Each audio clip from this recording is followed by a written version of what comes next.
Welcome to Paranormality Magazine. Each week, Paranormality Magazine explores all Fortean subjects, from phantoms to UFOs and every cryptid creature in between. Each week, you're treated to a collection of well-researched and investigated stories, interviews, and reports on cutting-edge paranormal projects and topics they know you crave.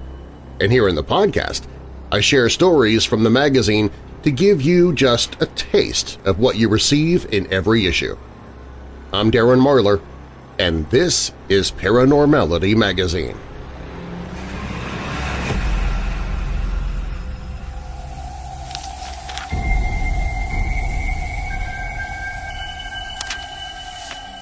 Let's face it, schools are creepy places.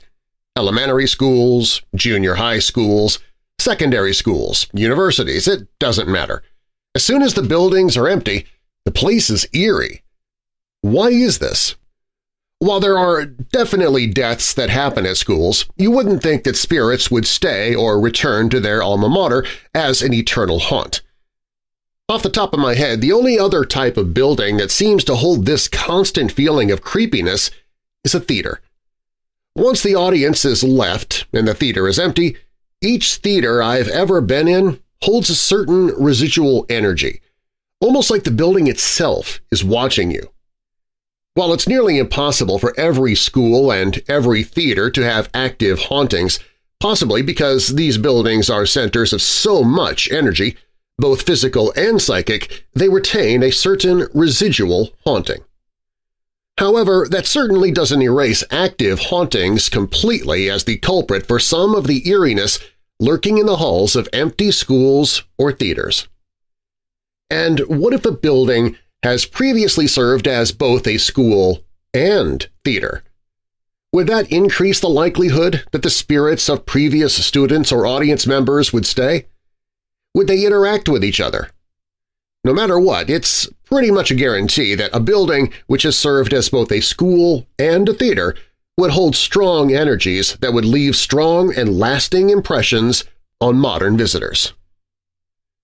Paranormality Magazine contributor Billy White tells us about the MIRA Theater, the haunting there with spirits of schoolchildren and performers.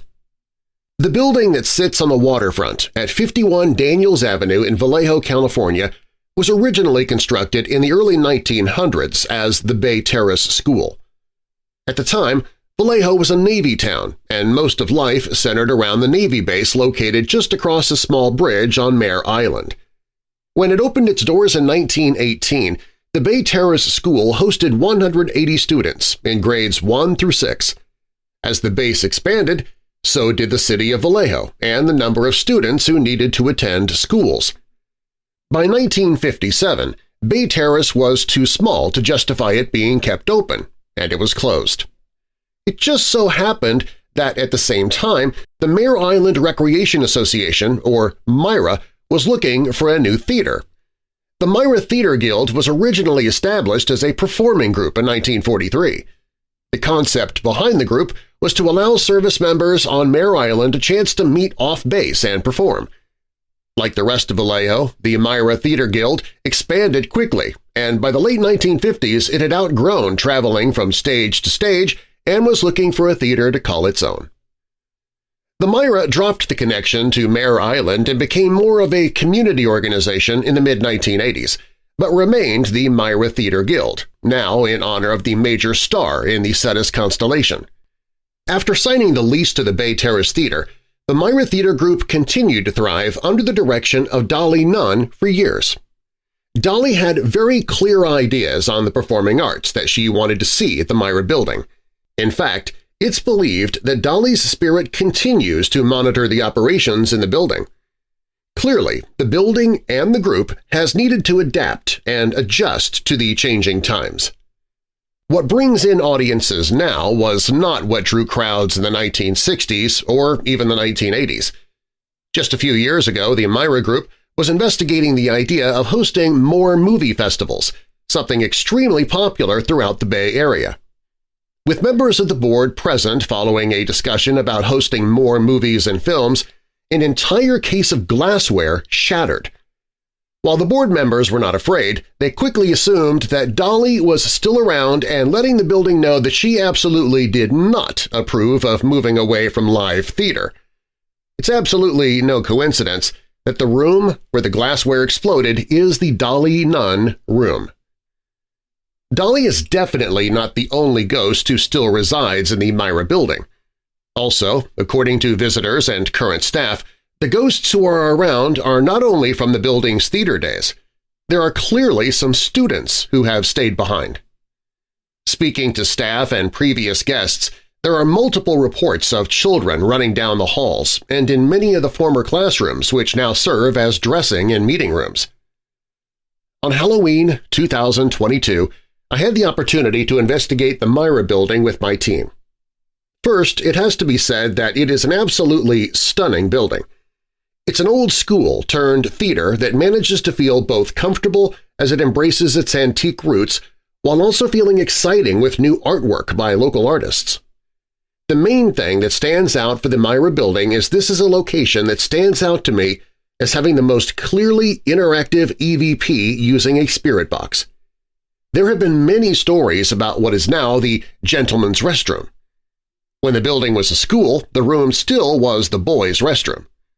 While asking questions with our spirit box, one of the questions that we asked was, "What day is today?"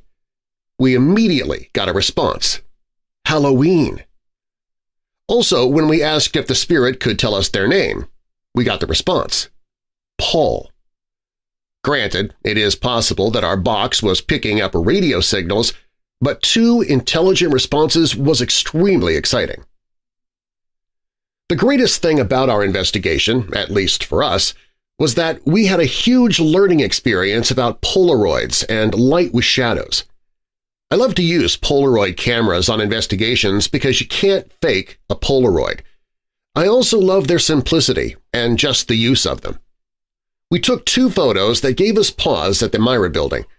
Each of the photos that we took were in shadowy rooms with the Polaroid flash and a mirror behind one of the investigators. In each of the photos, we found a shadow in the mirror that was facing away from the person being reflected.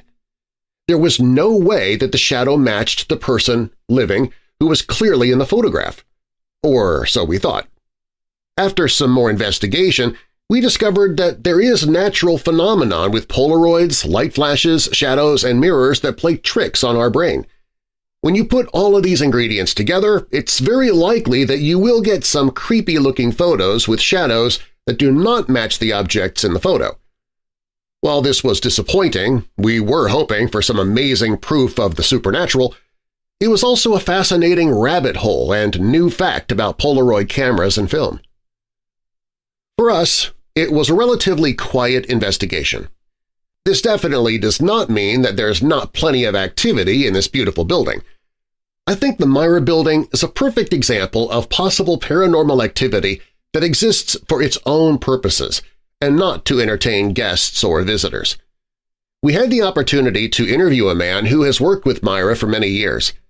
He'd witnessed the glass breaking and possible Dolly Nunn reaction to the introduction of film to her theater. He told us that they've had paranormal investigators come through the building throughout the years. There is definitely a presence there. He has felt and heard many things throughout the entire theater. Like many other theaters, things go missing. Lights turn off and on. Noises are heard throughout the entire theater. While the building doesn't have any single story of a death or tragedy, it is a beautiful old building. I could see why a spirit of a former student, teacher, actor, or theater patron might want to return and make this their eternal residence.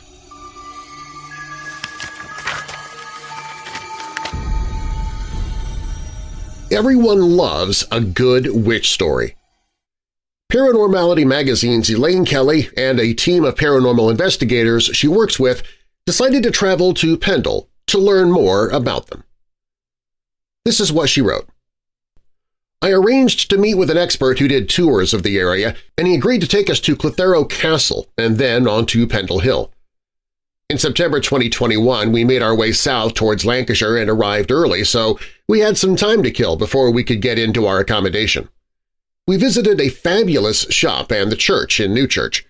These areas are relevant to the story because the village was caught up in the largest witch hunt in English legal history in the early 17th century. St. Mary's Church in the village is steeped in history. The Eye of God is built into the west side of the tower.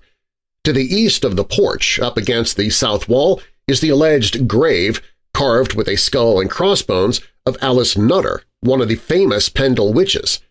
But before I go into what happened that night, here is the story of the Pendle witches. The official publication of the proceedings by the clerk to the court, Thomas Potts, in his The Wonderful Discovery of Witches in the County of Lancaster, and the number of witches hanged together, 9 at Lancaster and 1 at York, make the trials unusual for England at that time. It's been estimated that all the English witch trials between the early 15th and early 18th centuries resulted in fewer than 500 executions. This series of trials accounted for more than 2% of that total. On the 18th of August, 1612, a bustling courtroom heard the cries of a mother as she begged her own daughter to spare her life. At only 9 years old, Janet Device was the key witness in the trial of the Pendle witches. 12 villagers were accused and 10 of them executed, 4 of whom were part of Jeanette's immediate family.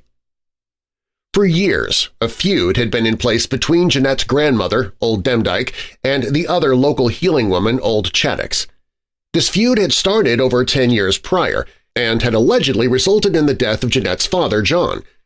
However, this feud would have no real effect on the escalation of the witch hunt, only serving as a demonstration of the dark works associated with the families.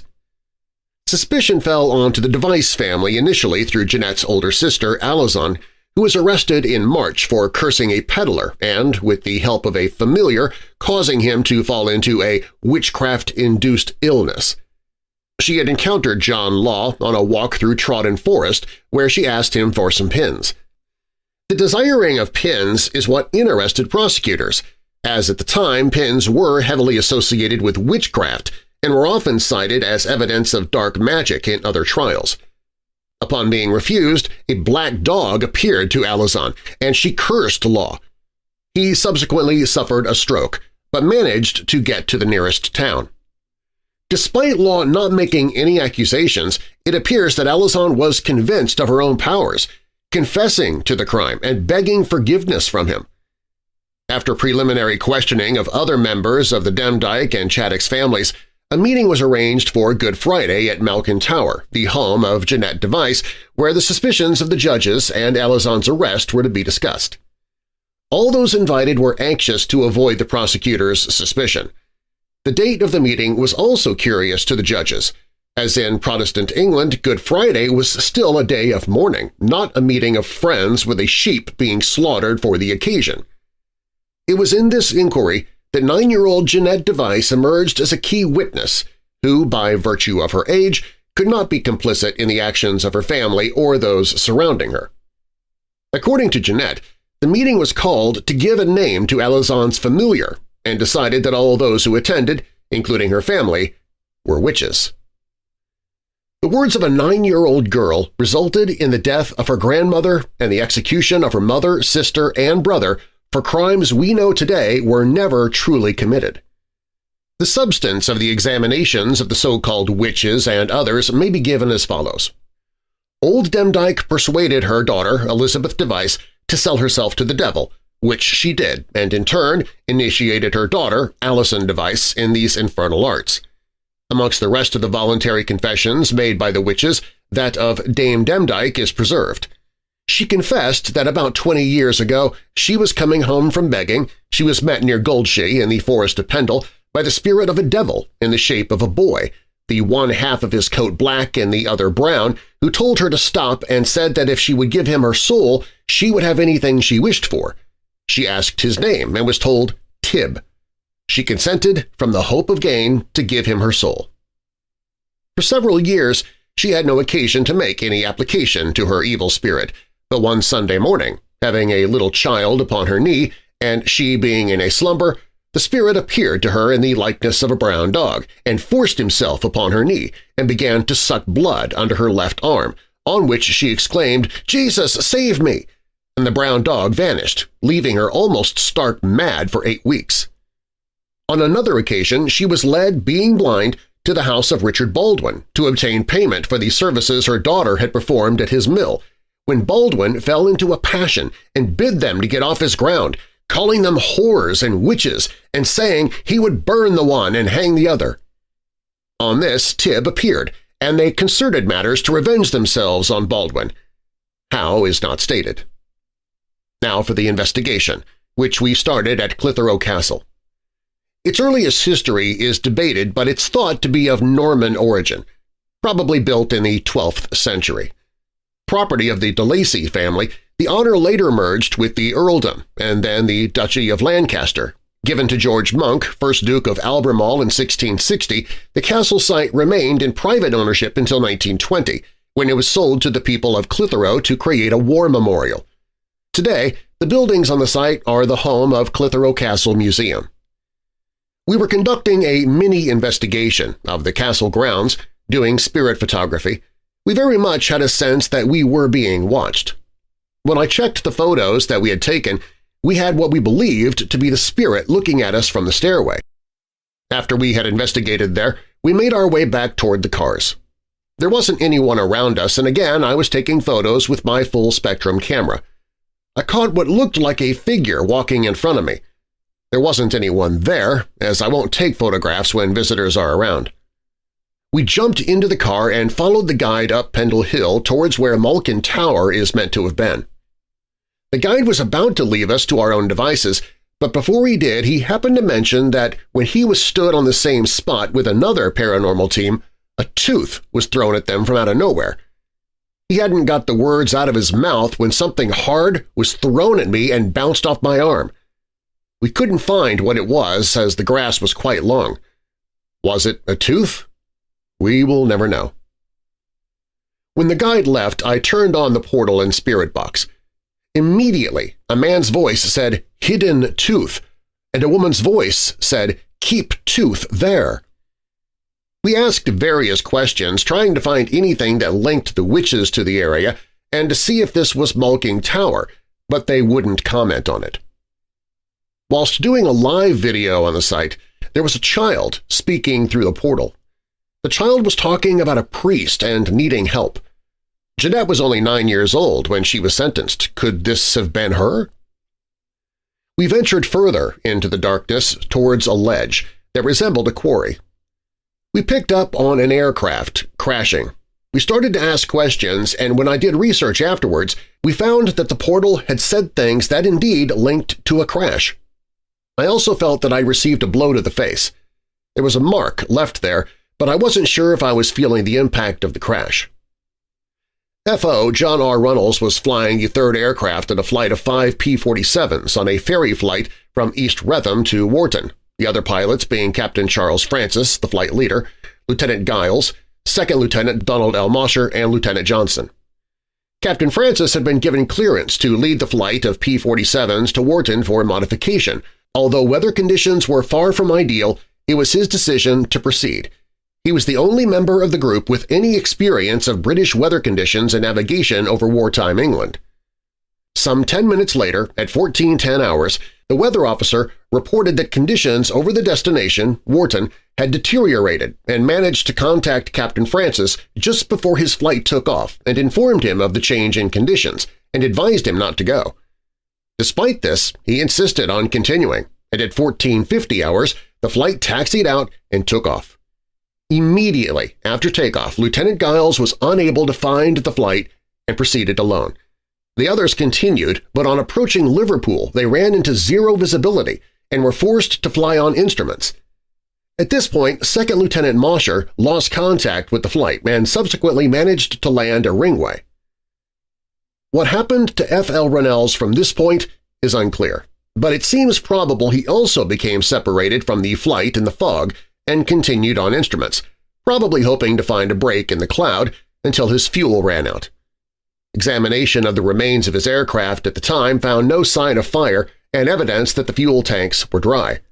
Also, the oil covering the engine was not affected by heat, which it would have been if the engine was running and still hot at the time of the crash. Finally, no propeller gouges were found along the path made by the aircraft as it struck the ground. Ironically, Runnels had managed to clear the summit of Pendle Hill and in fact appeared to be attempting a forced landing on the far side, but came down short and broke up as it hit the rough moorland going down the side of the hill. The wreck was reported as salvage on the 21st of February, 1944, though parts remained for many years, including the pilot's back armor, which is believed to have been recovered some years ago and is still held locally. Sadly, the tragedy on this day did not end with the death of F.O. Runnels, as Captain Francis's P-47 42-8621 dived into the ground on approach to the flight's intended destination. Wharton, at 1630 hours, was also killed. F.O. John R. Runnels from Pennsylvania is buried at the Cambridge American Cemetery, Cambridge, England. Plot F, Row 3, Grave 100. Captain Charles Francis lies nearby. We picked up on a Charlie and the portal said, "The plane's gone." The names of the witches at the Great Assembly and Feast at Malkin Tower on Good Friday in 1612 are as follows: Elizabeth Device, Alice Nutter, Catherine Hewitt, alias Mold Heels, John Bulcock, Jane Bulcock, Alice Gray of Padiham, Jeanette Hargraves, Elizabeth Hargraves, Christopher Howgate, Christopher Hargraves, son of Demdike, Grace Hay of Padiham, Anne Crunkshee of Marsden, Elizabeth Howgate, and Jeanette Preston, executed at York for the murder of Mr. Lister. The portal voices said Allison and Grace. It also said, "Grace is dead," "Murderers," "Alice is boss," "My name's Robert," "Bob," and "Annie killed." The voices from the portal also said "Rich," "Dog," and "Zip it." Were they perhaps referring to Dame Demdike's dog? The trials of the Pendle witches in 1612 are among the most famous witch trials in English history, and some of the best recorded of the 17th century. The 12 accused lived in the area surrounding Pendle Hill in Lancashire and were charged with the murders of 10 people for the use of witchcraft. All but 2 were tried at Lancaster Assizes on August 18th and 19th, 1612, along with the Samlesbury witches and others in a series of trials that have become known as the Lancashire Witch Trials. One was tried at York Assizes on July 27th, 1612, and another died in prison. Of the 11 who went to trial, 9 women and 2 men, 10 were found guilty and executed by hanging. 1 was found not guilty.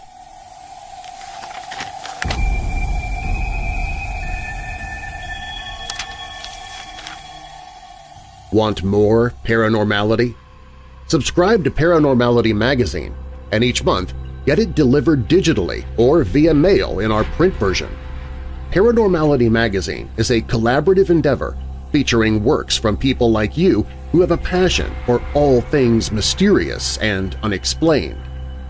Our goal is the pursuit of knowledge, gathering captivating stories from our own team of writers, researchers, and investigators, as well as from writers such as yourself.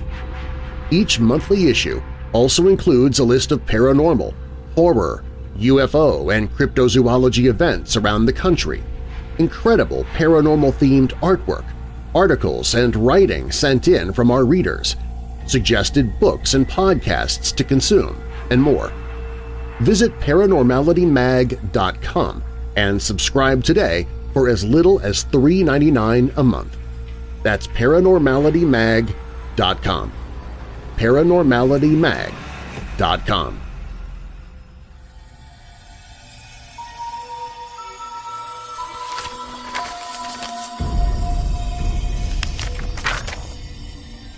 One of Paranormality Magazine's readers decided to send in a story of their own. Kjersti Beth sent in Gertie's Red Pen. Here's her story. When I visited Gertie for lunch at the nursing home, she told me she was ready to die. "What do you think happens when we die?" I asked. She scoffed. "Nothing," she said with a dismissive wave. "Lights out." It was this kind of incisive brevity I loved about her. Gertie and I had gotten to know each other editing the nursing home's newsletter. I was the English major cum receptionist, she was the retired secretary. Gertie was unmarried, had no children and no family in the area. The newsletter gave her purpose and gave me a creative outlet. We were a couple of administrative pros separated by a couple of generations and a shared disinterest in Comic Sans. You couldn't add an extra space after a period in any community publication without Gertie finding out. She carried a ruler in her handbag to measure margins on the go, and Lord help you if you started a sentence with a conjunction. My shift had started at 3 p.m. and Gertie would be promptly at my desk at 3:01, a stack of papers on her walker, a red pen tucked behind her ear, and a look of disdain. "Poetry is unamusing, yet we're obligated to publish it," she said, licking her index finger and flipping through the first few pages. "Can you have these retyped before I come down for dinner at 4:30? "Absolutely," I said, and I always did. We had continued this song and dance of newsletter editing week after week for over a year. By the second year, Gertie would arrive in a wheelchair at my desk at 3:02, a stack of papers in her lap, a red pen tucked in a messy bun, and a look of defeat. "It's yours now," she said one day, handing me a rough copy of the upcoming week's submissions. The pages rattled in her quivering hands. "Narrow margins, 0.5 inch, don't forget." She nodded pointedly at me, a little smirk on her face, making sure I understood. I did. By the following week, I had a polished, crisp, freshly printed copy of the final newsletter and had looked forward to surprising Gertie on my day off. Instead, I woke up with a start, realizing my alarm hadn't gone off and that my lights were out. My cell phone hadn't charged. That had never happened before. Everything was suddenly dead. My heart was pounding and I felt disoriented. I felt a nagging urge to get to the nursing home quickly. I scrambled to get myself ready and into the car, the dashboard clock reading 8:30. With the newsletter on the seat next to me, I raced to the office, taking the stairs to bypass the elevator and go straight to her side of the unit. As I knocked and peered into her room, I was surprised to see that it had already been cleaned out. A new pair of sheets on the bed, like fresh paper. There was the faint smell of bleach. I looked into the hallway and confirmed the room number. "Where did she go?" I asked a passing nurse. "Did someone change the font on the menus again?" The nurse's face fell. She looked at her clipboard and tapped a note saying, "Oh no, Gertrude passed away last night. It was in her sleep." Well, I'll be darned. I looked up at the ceiling with a smirk. "Lights out, eh?" "Thank you. I know you cared for her well." The nurse gave a somber nod in reply and continued walking. She had a red pen tucked behind her ear. It was just that kind of subtle wit I loved about Gertie. I left her room, turning the lights out behind me. I had a newsletter to publish.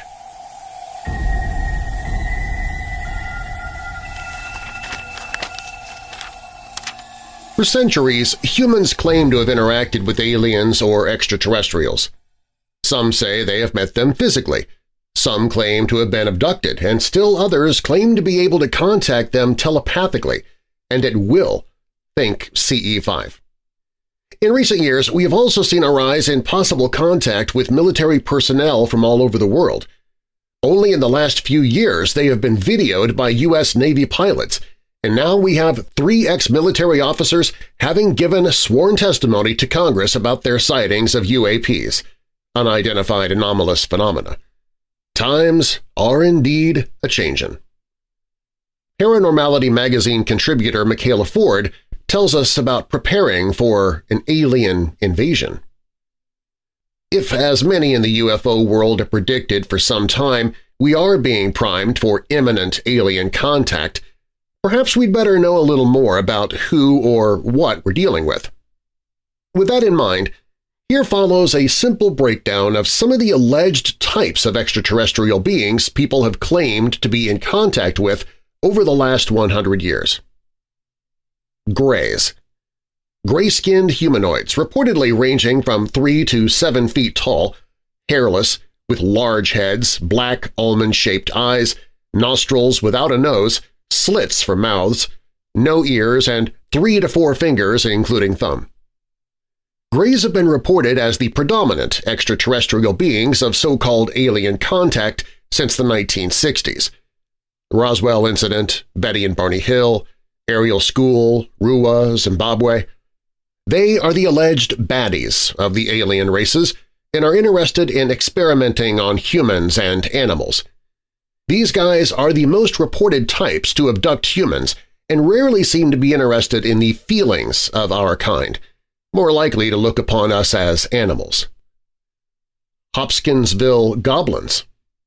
Small humanoids with long arms, monkeyish features, wide-set eyes, and pointed ears.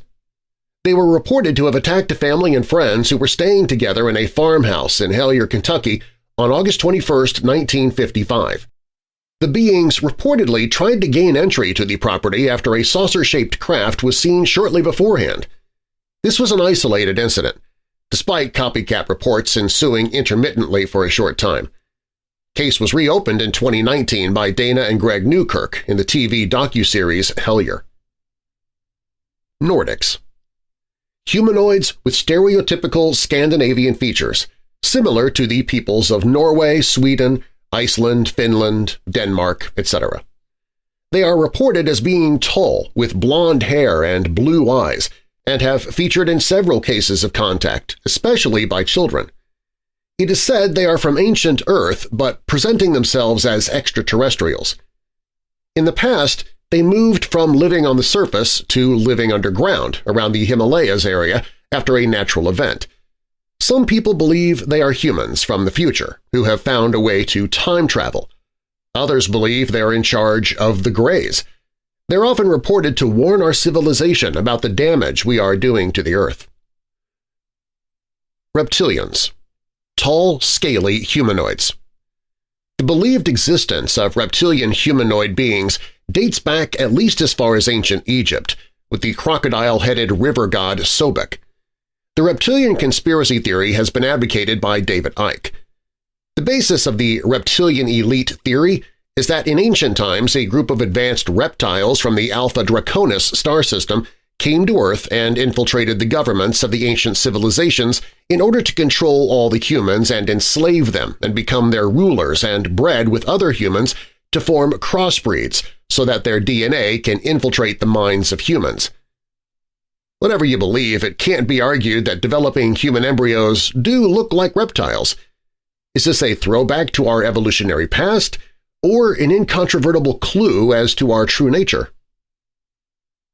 Rods, or skyfish. Elongated visual images appearing in photos and video recordings, sometimes claimed to be extraterrestrial beings. Some people believe they are a type of diaphanous, glowing creature, a bit like a sky jellyfish. They can appear to be illuminated from within, iridescent, transparent, or translucent, with an internal bioluminescent-type glow. It has been pondered as to whether these creatures are in our skies all the time, simply dipping in and out of view at will, or whether they can travel interdimensionally via portals. Ultra-terrestrials. UTs, not ETs. Popular with many illustrious researchers and theologians such as Meade Lane, John Keel, Jacques Vallée, and J. Allen Hynek, the interdimensional UFO hypothesis argues that extraterrestrials may come from other dimensions here on Earth rather than other planets. They believe that the beings may be able to shapeshift or transform their appearance to suit the situation, and that they have lived alongside humans for all time. This theory would explain why there have been sightings of spacecraft and their occupants reported back as far as human history itself. There have been many reports of people communicating telepathically with ultra-terrestrial beings, and some believe they can be summoned to interact with human beings. Think Close Encounter of the Fifth Kind. Appearing to be able to materialize and dematerialize at will, the beings are reported to be able to move between dimensions, pass through solid matter, and survive incredible speed of travel whilst on our plane. This list is by no means exhaustive, as connected ideas such as Native American or ancient Sumerian beliefs, Hybrid humans or modern incarnations such as the Men in Black would turn this from an article into a tome of a book. Such is the wealth of information out there. Suffice it to say, there are an overwhelming amount of reports, documents, and theses on the subject, enough to keep any alien hunter going for several lifetimes, and we haven't even mentioned the military.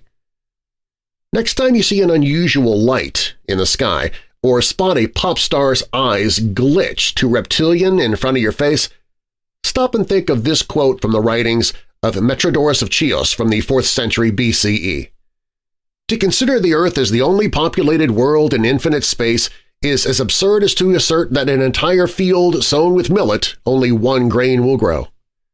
Then run and grab your tinfoil hat.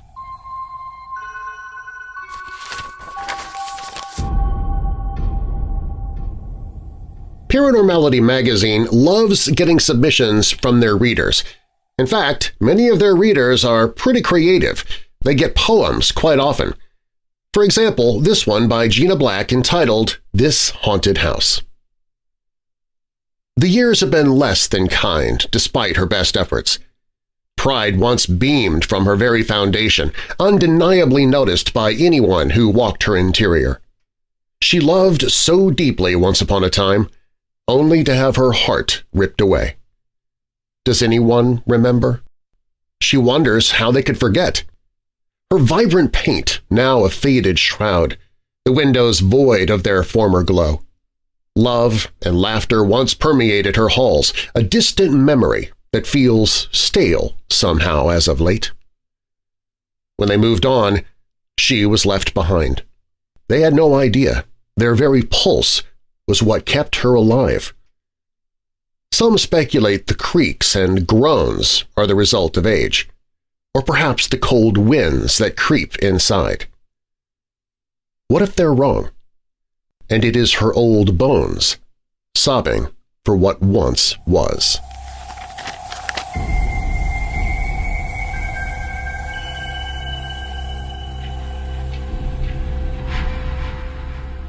Thanks for listening to Paranormality Magazine.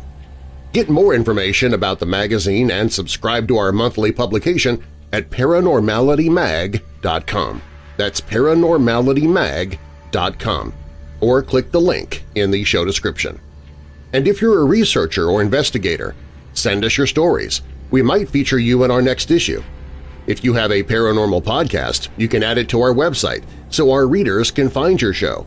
And artists, if you'd like your work to be featured in our magazine or on our back cover, contact us. Again, our website is paranormalitymag.com. I'm Darren Marlar, and I'll have more paranormal for you next time from Paranormality Magazine.